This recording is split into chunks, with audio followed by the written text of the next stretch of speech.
Hi, everybody. Welcome to Tim's Vinyl Confessions. I'm Tim Derling.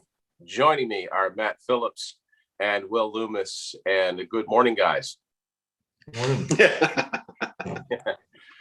We are here to talk about an album that's hasn't been out for that long by an artist that we're all pretty big fans of, a veteran rock and roller, and rather tireless, I think. Because he compared to most of his contemporaries, he's been putting out more albums in this millennium than anybody. And we're talking about the legendary Alice Cooper.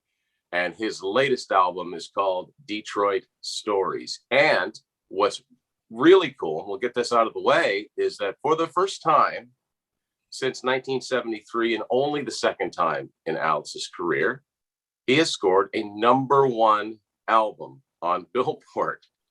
Now, it should be said that the charts, sales, all of that stuff has changed so much that the amount of albums it takes to sell to chart at a #1 album probably wouldn't even be a first pressing back in the 70s and 80s. But it's still pretty cool statistically that Alice in 2021, at the age of 73, I think, 73, yeah, he's born 48, as a #1 album. Wow. Yeah. It was in 1973 when he had his last #1 album. That's $1 Billion Babies, the penultimate Alice Cooper group album, and the best known album from that period, was a #1 album for 1 week. So yeah, Detroit Stories. So the roots for this album, because it's been so Alice's last album came out in 2017, Paranormal. Matt and I did a review episode of that. I still think that's a pretty strong album. And so then he put out in 2019, he put out a second album with Hollywood Vampires called Rise, which I did a quick little episode about. And just a few months after that, he put this out, the Breadcrumbs EP. I did a brief review of this. I've never opened this, and it's actually one of these days I've got to get this on CD. It was only released on CD in Japan for some reason, but I listened to it off of YouTube. This was a 6-song EP, and this is where I think the germ of the idea for his new album came from, because it was all songs to do with Detroit. So that's kind of where it started. And what we ended up with is full-length album, Detroit Stories. It's the vinyl here. And Will, you got the vinyl too? Yeah. Oh yeah, I bought this before I had the CD. So the first thing I want to point out is that if you see the song titles here, some of them say album version. There are 1, 2, 3, 4 songs on here that say album version. That means that these songs also appeared on the Breadcrumbs EP. And that's why they're differentiating them. So that means there's 2 songs on the Breadcrumbs EP, which are Your Mama Won't Like Me and Devil with a Blue Dress On / Chains of Love, that did not appear on Detroit Stories. And of course, got it on CD too. Cover art's kind of cool, kind of like a bat signal and Detroit skyline, I'm assuming. It's a concept album. And I guess I'll let Matt take it from here about the whole concept thing. Yeah. So, I mean, I wasn't super hyped about the album to begin with. After hearing, okay, so he's doing another cover of a song, Detroit City, that he'd done way back on this album. Yeah, the guys, Alice Cooper. I actually really like that song. We'll talk about that more later. But yeah, so yeah, it's not really like a concept album. It's more of like a thematic kind of thing. And I guess probably if you're a fan of Motown and some of the bands like Iggy Pop and the MC5, and you would understand maybe some of the references a little bit more. Like he talks about specific streets in Detroit, and that kind of goes a little bit over my head. But I really like how he's kind of created all these characters within that kind of era. So yeah, it's interesting because it does hold together thematically, and it honestly, it took me a couple of listens for this to kind of grab a hold. When I first listened to it, I was a little underwhelmed. I thought that the album picked up a lot of steam towards the end, But now I can listen to it, and I'm quite liking it. It's stylistically, it's kind of all over the place, but that's pretty typical for Alice. And just before we get into track by track, Will, what's your overall impression of the album? Did it change from the first time you heard it? Or? The first time I heard it, I wasn't, like you said, I was really underwhelmed about it. I was thinking I wasn't going to get into it at all. And it took me probably even 3 or 4 listens before I'm like, oh, okay, this is getting a bit better. And now that I've listened to it, I don't know, a dozen times maybe, there are obviously some down spots, but majority of it I really like so far. So this is what the CD looks like, which is pretty cool. Kind of continuing on from the Breadcrumbs, actually from the Paranormal album too, using his classic logo with, sort of his makeup on the O's. And it's got some interesting guest musicians on this album. This is just basically, it's got all the lyrics in it. So let's tackle this track by track, and I'll let Matt start, and then Will, and then me. So opening track, a Lou Reed cover called Rock and Roll. Matt, what do you think of this one? Yeah, I really like the start of this album. I wasn't really familiar with the original version by the Velvet. So was it Velvet Underground or was it Lou Reed? Yes. Okay. I'm guessing because it was the 60s, I'm guessing it was Velvet Underground. Yeah. So yeah, I really like the tune. A few things I'm kind of noticing, and we'll talk about this stuff as we go into it, but there's little bits of like little bassy things and some hi-hat stuff that I guess I would associate with a little bit more Motown music versus like Alice Cooper's kind of traditional rock and roll stuff, and stuff that I'm really noticing on the production on this album, which is kind of fun to listen to. So, and I really noticed it on the first song. Like it's not all just kind of raging super rock. It's like you got to listen to like the individual instruments and stuff. So, well, so I'm not familiar with Lou Reed at all, but this song was kind of boring. I don't not like it, but like the guitar riff and drums get a bit boring and repetitive. But Alice's vocals sound great. I mean, they sound great through the entire album. And the guitar solo was kind of interesting, but overall, it was just okay. Yeah, that was kind of my first impression too. It didn't blow me away. We need to say the album is, of course, produced by Bob Ezrin. I mean, not all of his albums are produced by Bob Ezrin, but this one is, and of course it lends itself because it is a thematic album. So yeah, I don't know. I didn't care much for the song when I first heard it, and I'm not familiar with it at all, the original version. But it did grow on me, and I'll second what Will said. I think Alice sounds really good on this album. Like his singing is as good really as it's ever been. And it's funny because there's a part in this song where he kind of uses a part of his voice that he didn't use much, and really not since the early 70s, but where he sings fine, yeah, like he never falsetto and stuff. He never, wisely, he never. It's almost like he never recorded anything that he knew he wouldn't be able to do live. But yeah, he's kind of reaching for it here. But yeah, his vocals are really, really well recorded. Yeah. And other than that, go ahead, Matt.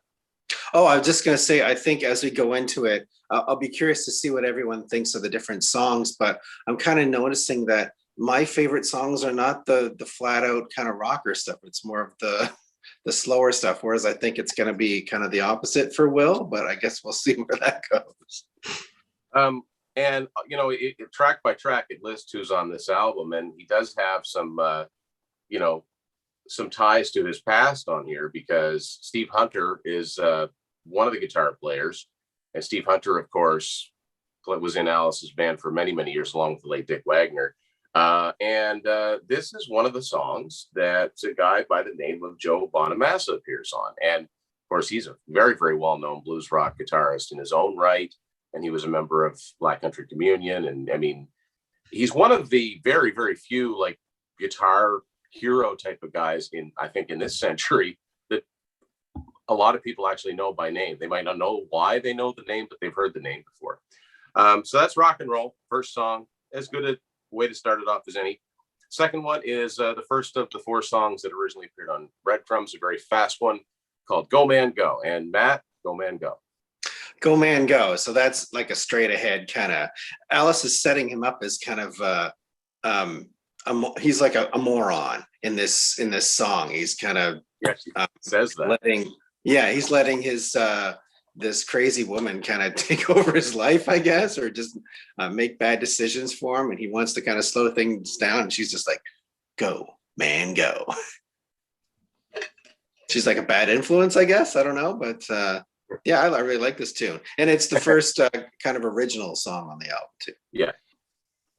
Well, again, for me, it's like the first song. It's nothing special. It doesn't mean it's bad, but it's just not my favorite. The jamming and solo-y bits before and during the chorus, like as he's singing the chorus, there's a little bit of soloing going on, which is really cool, and I wasn't expecting that.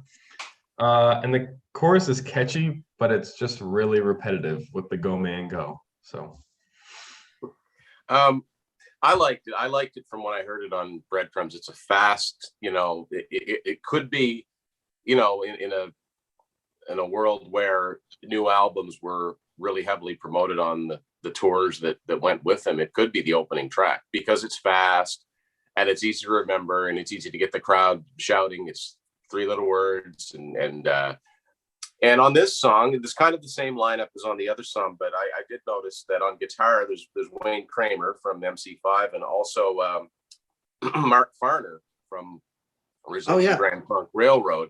I don't know if they were from Detroit. They were definitely from Michigan. I think they were from Flint, but definitely they're in the right state and they're in the right, time period. The lyrics are funny. I mean, she knows that I'm a moron. It's funny. It's Alice lyrically has never lost any of his sort of, I don't know, you call it sardonic edge, but I think it's used to good effect on this one. Next up is, I don't know if it was the first, but it was definitely one of the songs that was put out ahead of the album to kind of raise awareness. I hesitate to use the word single because that really doesn't mean much anymore, but it's called Our Love Will Change the World. Matt, what do you think of this? So an outrageous Cherry cover. I wasn't really familiar with the band. When we talked about doing a review for this record, I went on, of course, online and did a little bit of research. And I found out, okay, there's like 28 different people that play on this record. And one of them they list is Matthew Smith, who's part of this outrageous Cherry band. So I click on the link for Matthew Smith and it takes me to Matt Smith, who was like a Doctor Who for a few years. It's like, wait, what? This is a weird connection. Anyway, it just goes to show you, be careful what you're kind of looking up on the internet because it might lead you down the wrong path. But yeah, I really like this quirky song. And it's one of those things, if you told me this wasn't an Alice Cooper original, I probably I wouldn't have known any different. Yeah. Well, so at this point, I got kind of nervous. I'm like, okay, I like all the songs, but like, this is just going to be mediocre, nothing too crazy of an album. If this is the best if this is the best parts of it, it's not bad, but I didn't see myself like, okay, if these are the best songs, I'll reach for the album. You know what I mean? But it's a good song, but again, nothing too special for me. So due to the fact that I'm not much of a 60s rock guy, my first thought was it sounded Beatlesque to me. It reminded me of Penny Lane.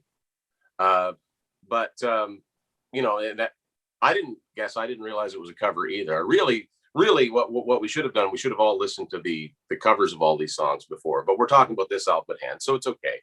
One thing I do like about this album, or about this song and what they do, and I don't know if it's part of the original, but there's a repeating lyrics that you may not like it now, but you'll get used to it, which is, to me, kind of sums up this album. But I don't think that was intentional. But it's like they stagger the vocal as it goes. So it's like 1, 2, 3. You may not like it now, but you'll get so the next time around, you may not like it now. So by the time it almost meets up with itself again, and it's just a kind of a cool little production trick. And if you're listening and then you drift off a little bit, that's what kind of grabs you again and go, wait, what? Something doesn't sound right here. But of course, it's exactly as it's supposed to be. Next up is another song that was put out to listen to in advance, Social Debris, Matt. Yeah, so this is the first song on the album that he plays with the remaining members of the original Alice Cooper group. Yeah, really dig this song. This is another just kind of chunky Alice Cooper rocker. I could have heard this song probably on Paranormal, most likely even on, again, I find a lot of the rocker songs kind of remind me of the Eyes of Alice Cooper tracks. Yeah. Yeah, I agree. I'm going to guess this is probably where it starts to pick up a little bit for Will, maybe. That would be correct. This is one of my favorite songs on the album, actually. I like the heavier. It reminds me more of like the classic Alice Cooper songs than like the more recent albums he released, actually. Like the thick bass line in the background is like obscure and all over the place. If you just pick out the bass line, it doesn't really follow the guitar or anything, which reminds me of the early albums, which is what makes me like those so much. So yeah, this is one of my favorite songs for sure. And that's typical. I mean, that shows you right there that there is a difference when he plays with the original guys. And Dennis Dunaway, I still don't think gets his due as one of the classic bass players ever, because his bass lines are very inventive and very unique to the songs. And that's all over that early Alice Cooper. Yeah. It's even got that little kind of bass thing in that is off of, was it Elected? Because yeah, I think so. Yeah. It's very, and you're right, Matt. It does sound like Paranormal, and it sounds like the Eyes of Alice Cooper. It's very garagey. To me, this is just quintessential Alice Cooper. It's like this to me is the first song that you hear that you go, okay, this is an Alice song. It's the title sounds like an Alice song. Go Man Go is almost like Alice saying, hey, let's try to sound punky, or let's try to sound, whatever, garagey. This just oozes classic Alice Cooper. And even if he hadn't had the original guys play on it, I think it's written in such a way that it sounds like that. Although you kind of do have to have Dennis on there to get the bass line, because I really don't think anybody plays like him. Yeah. So next up is a real departure for Alice sonically. $1,000 high heel shoes. Shoot 'em up. Matt, what do you think? It's my favorite song on the album. Wow. But let me set this up for you. So the idea that Alice is going to do sort of a thematic album about Detroit. So obviously he's got to cover some kind of Motown element. I thought there'd be like an element of Motown in maybe some of these songs. I didn't think he'd actually go out and do like a full-on Motown with the backup singers and the little and all that stuff. I love it. I think it's really cool for him. Again, it's different for Alice Cooper, and he's using a little bit of a different voice. Yeah, I really love it. Well, so hear me out. Uh-oh. Favorite song on the album. What? This is hands down my favorite song on the album. Wow. We actually, wow. This is, I mean, it has another cool bass line. It's not as classic as the Social Debris bass line, but it's really cool. It's not as heavy sounding, but it's really catchy. The first listen through, I found the horns and stuff in the background so annoying. And now I love it. It's my favorite song. And if I could only take one, it would be this one for sure. Nice. What do you think, Tim? Will throwing us for a loop. when I first heard the album, I mean, I totally right from the get-go, I understood what Alice was doing with the song because, and for those of you that don't know, Motown is just short for Motortown, aka Detroit. That's where the Motown name comes from. And it's funny because it's one of the few instances where the name of a record label also dictates the name or dictates a sound. Yeah. Because there's no such thing as an Atlantic sound or a Columbia sound like this. So, but Motown is very, very specific. This song has all of the elements of a classic Motown, classic R&B. I don't know of anybody to particularly compare it to, but it's got the bass line. You're right. It's got the hi-hat. It's got that rhythm section that's needed. And the background vocals are Sister Sledge. In other words, we are family. Yeah.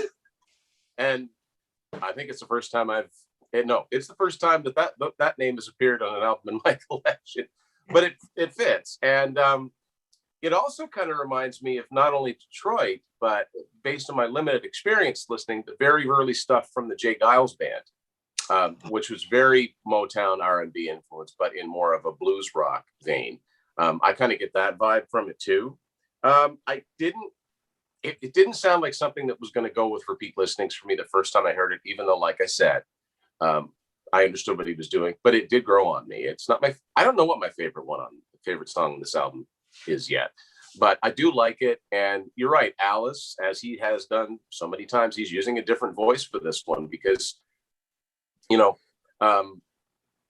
wouldn't think that Alice would be like singing Motown, but it works. It works on this one. Next one is Hail Mary, Matt.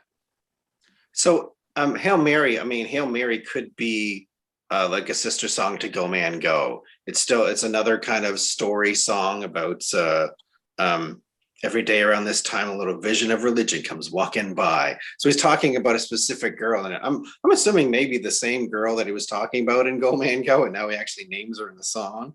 But it's kind of one of those but this time, instead of her being like a really bad influence, she's actually kind of more of like a positive influence in his life. So that's the impression I got from Hail Mary.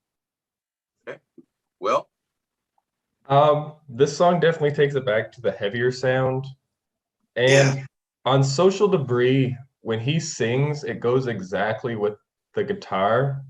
Like he follows it perfectly. But on this, he's totally opposite of the guitar playing through the song. Which at least keeps it interesting that like every song's not just I'll sing to the guitar, because that's not what Alice is like, and we know that from his early stuff. Again, going back to the bass lines. But yeah, I mean, there's a lot more of that guitar riffing and stuff just through the song instead of just the solos. So yeah, this is a really good song again. I like this one. It's not one of my favorites, but I do like it. It's an original, which is interesting because there's another song coming up, very similar title. And I should mention that a lot of the drums on this album are by a guy named Johnny B. Badjanek. I don't know how to say his last name, but he was a drummer in a group called the Rockets, who I'm not really all that familiar with. I do know they were a Detroit group. And this is another one that Mark Farner from Grand Funk plays on, originally from Grand Funk. So next up is another one of the songs that was on Breadcrumbs. This time it's subtitled 2021, not 2020. So I guess it's the third time around for Detroit City. So Matt, Detroit City. Yeah, so this is the one that kind of put me off of the album when I heard that he was redoing a song, and then we actually got to hear the version. So without hearing it in the context of the full album, I was like, I don't really like this as much as the original song. Okay, I'm not really hyped for this album. But after, it's kind of like sits right in the middle. Like I think it's track 7 of like 15. So, and giving this album quite a few listens. I really like where it sits on this record. And I like some of the lyrical changes that they made. Some of them I think were getting rid of some, I don't want to say outdated references, but so there's a part of the song that goes, play it loud and fast, make that guitar blast, like reading up to the chorus. And then I find that like they actually completely changed the chorus of the song, which is kind of neat. the original one goes, when I was born there, gonna die there with all my long hair, Detroit City. And it's more of like a singable kind of chorus. And the new one, it's more of just like bleak down, sleek down, freak down, Detroit City. So it's more of like no, I like it. And there's all kinds of references of that where he changed stuff, where the lyrics, and it's not exactly the same song. So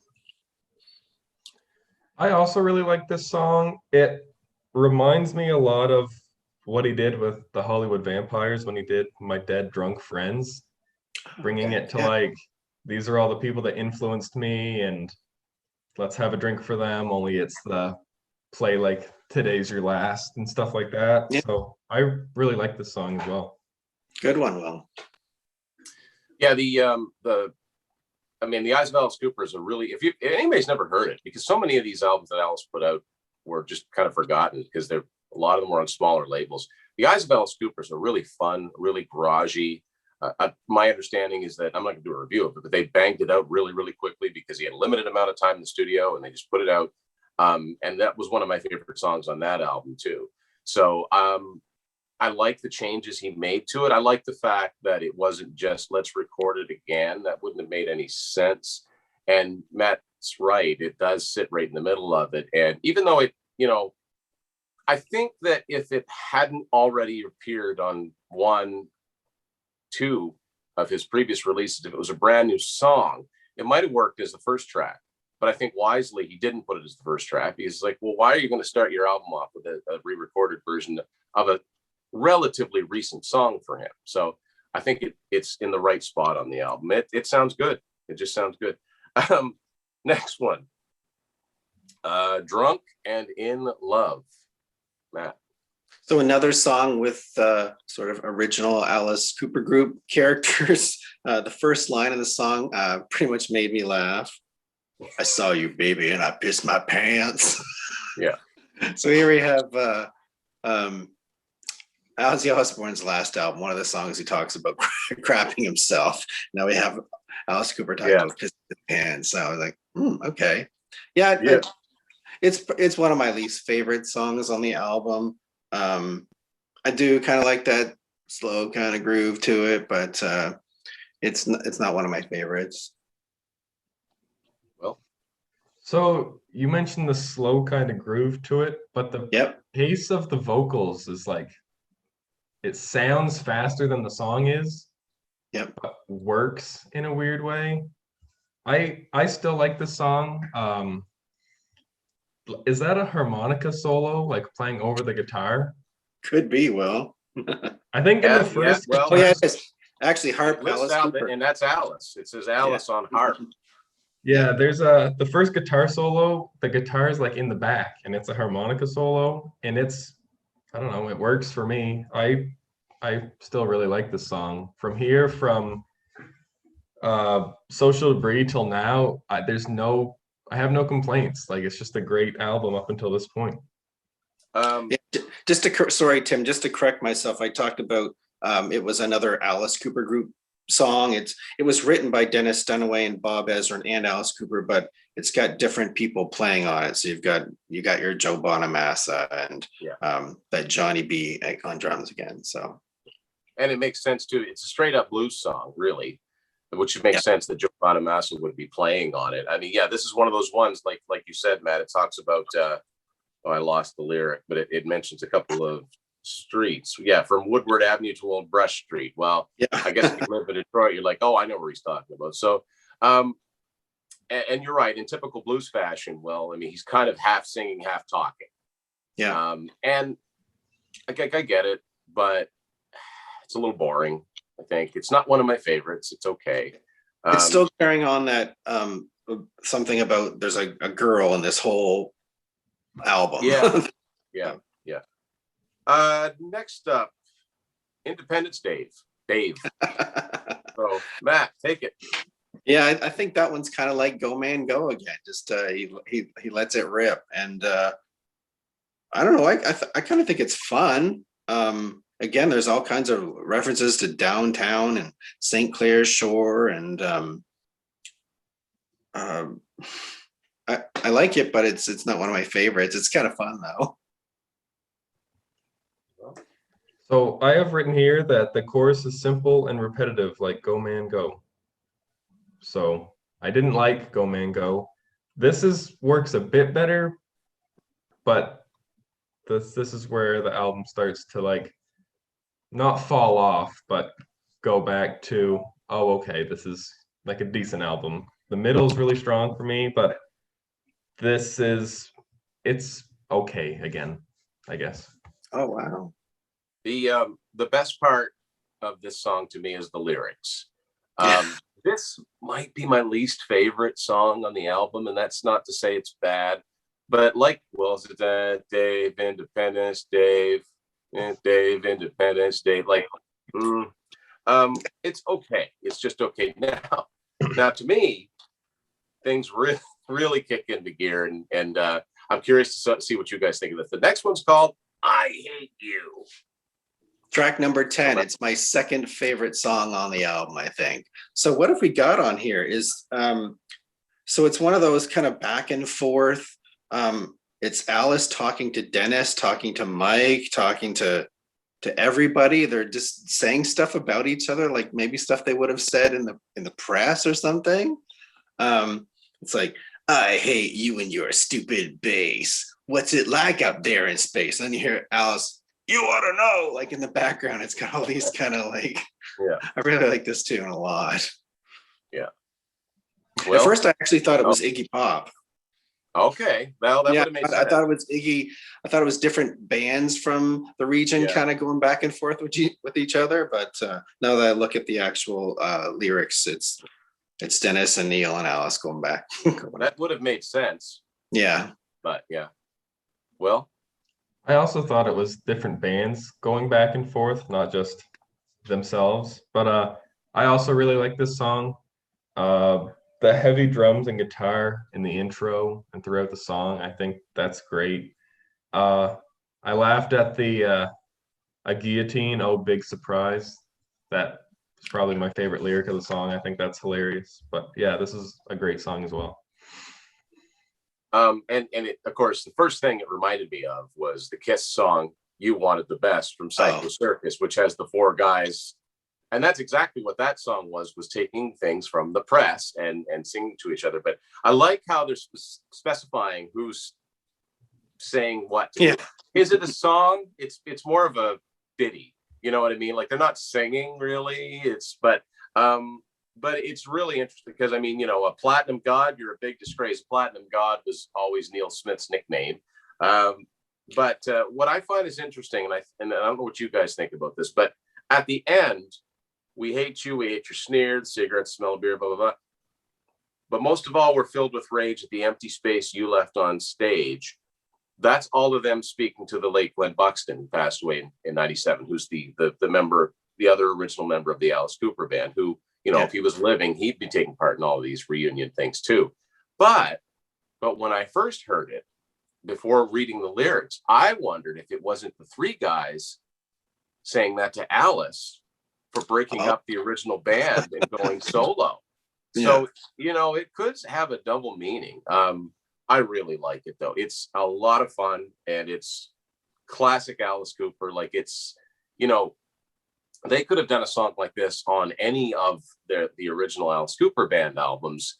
It would have had different lyrics, or they might have called it "I Hate You," but you know, it could have been at their critics. But to me, it's very, very classic Alice, and I really, really like this one. Always puts a smile on my face. Next one is called "Wonderful World." Wonderful World makes me want to kind of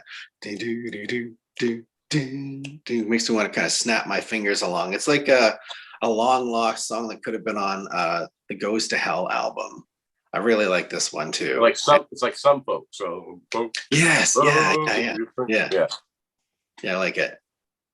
Good. I also like this song. The lyrics are a bit darker, I think, but it's heavier with higher vocals. I also like this song, and I'll just leave it at that, I guess. This one didn't leave much of an impression on me one way or the other. I didn't not like it. When I was listening to it at first, I didn't realize the track changed, and I thought that I Hate You went into a secondary part, and then I realized, okay, this is a different song. It's not an original, like it's got none of the original guys on here. Yeah, it's okay. Next up is another cover and another song that appeared on Breadcrumbs, and to me, this is a companion song to Hail Mary because it's Sister Ann. The difference is that it's covered. So Matt. Yeah, it's actually the only really note I have for this song is it's my least favorite song on the album. It's the only one that didn't really connect with me.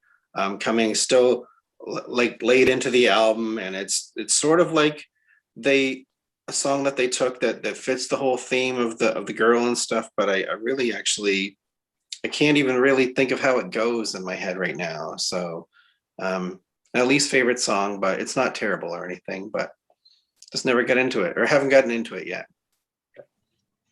Will. I still think at this point the album is still really strong. I still really like this song, and that's all I have written down. There's not many things to critique on this album for me. But yeah, I still like it. So on this, I didn't mind this one. Like to me, lyrically, it reminds me so much of Hail Mary. The difference being is that Hail Mary was an original. Yeah. And then this one's a cover, written by Fred Smith. And forgive me, it's not in. Is it MC5 or is it? Sister Ann's an MC5 cover, which makes sense because Wayne Kramer's on it. It's almost like they took that song and then that was the template for Hail Mary kind of thing. Yeah, and they wanted something to sit here and then sit here. Yeah, not much to say about this one really. Next up is the very first song from this album that appeared, and it appeared. Well, we're coming up on a year ago now. Didn't know it was going to be part of an album, and at the time the song was simply called Don't Give Up, and Alice had put out call to people to post pictures of themselves holding a lyric from the song, and that was all going to be incorporated in the video, and I just threw together a really cheap version of and I picked the word guts because I used his live album where it says the world needs guts, but surprisingly, I didn't get used. No, it wasn't very good. But the song, it's basically a ballad. But I'll let Matt take it from here. Yeah, I really didn't like this song the first time I heard it, and it only occurred to me after a couple of listens that he sort of borrowed the "pick up the bones," like the strumming part from that song from Brutal Planet. In the context of this album, though, I actually like it. I've listened to it quite a few times, and I really kind of like this song now. So, and I like that it's really can really hear Alice at like we're all staring at the razor's edge. Like you can really feel a little bit of the pain in that song. So I dig it. Didn't like it at first. I like it now. I also didn't like it at first, and I still don't really like it. It's okay, but it's nothing special to me. That's all I have. This is all I have for that one. Okay. So one of the notable things about this, it's basically, the verses are basically Alice speaking. It's kind of a spoken word thing. And then, he does sing the chorus. It's rewritten lyrically, completely rewritten lyrically, I think, except for the chorus. Because when he first did this, it was very much about the pandemic and about the disease.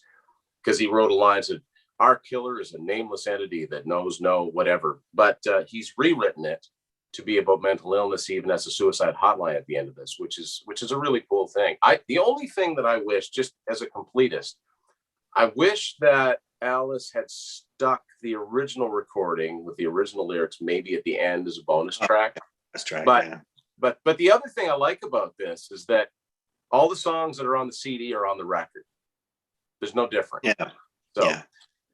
And we got two more songs left. Shut Up and Rock. Matt, talk us about Shut Up and Rock.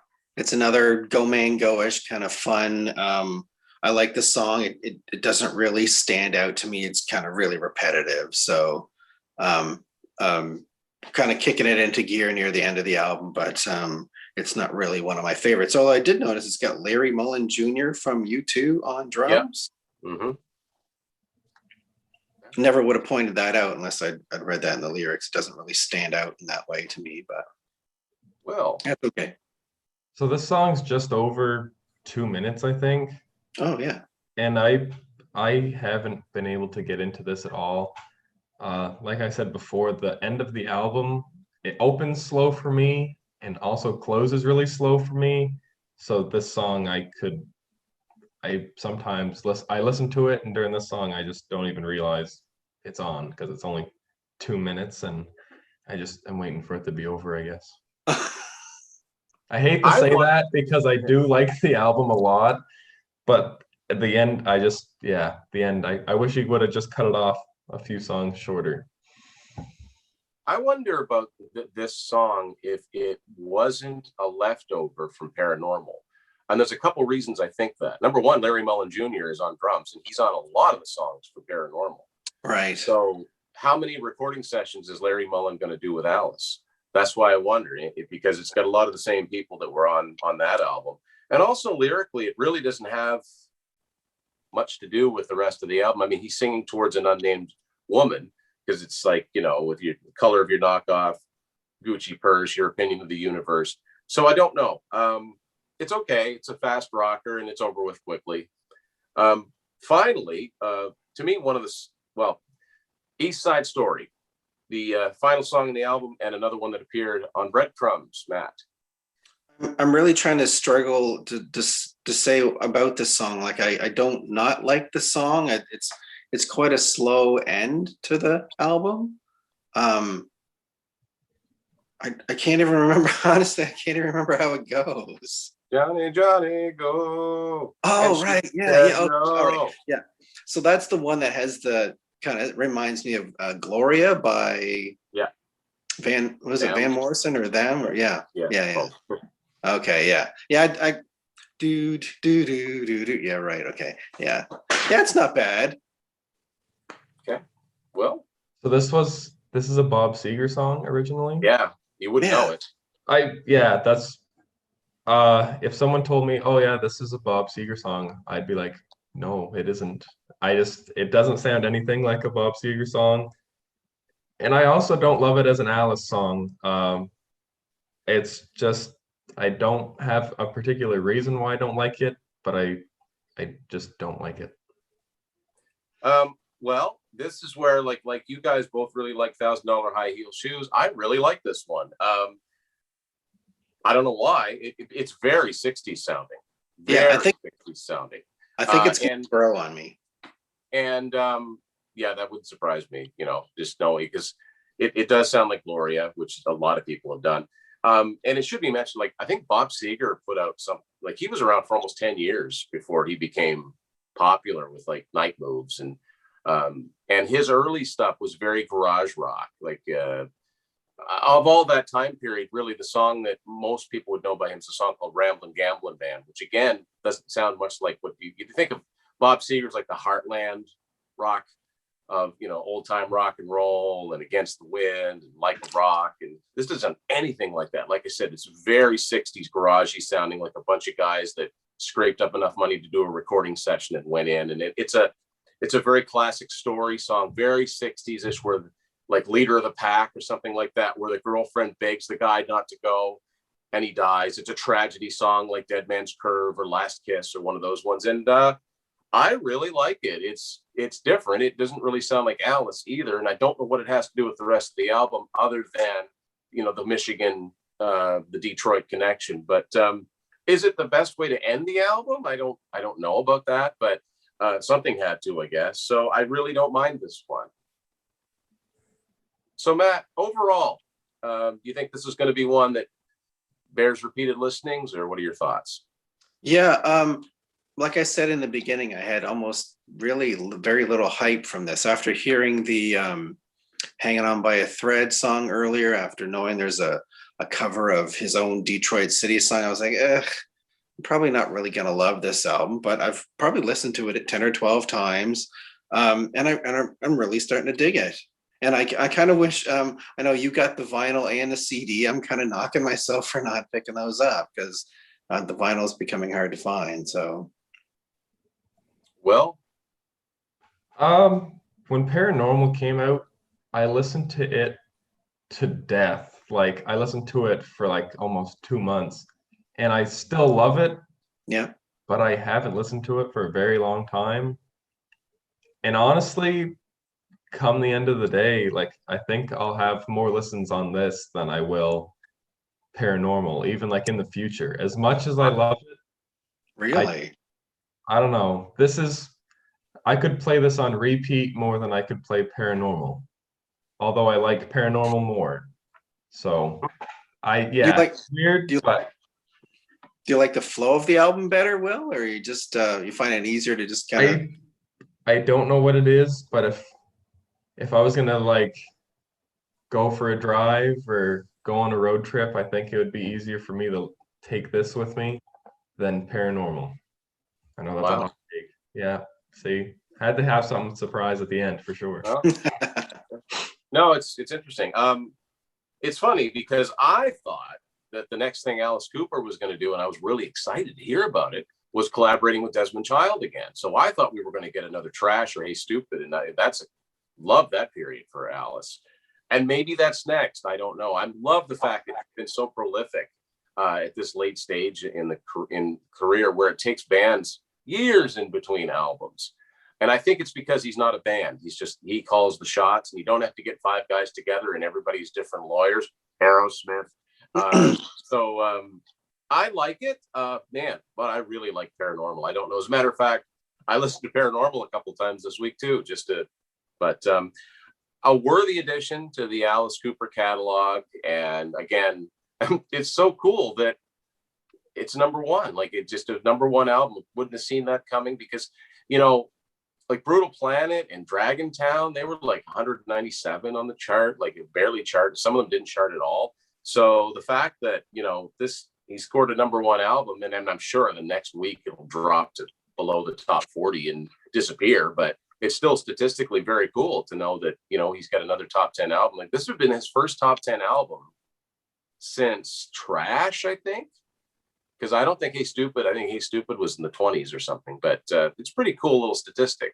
And, deservingly so. A lot of work went into this album, and I appreciate the concept, and I'm appreciating the songs on it more and more with each listen. So that's our take on the new Alice Cooper album. Get it wherever fine music is sold, or get it online if you have to. Detroit Stories. And Matt, well, thanks for coming on, and thank you all for watching Tim's Vinyl Confessions. We'll see you later.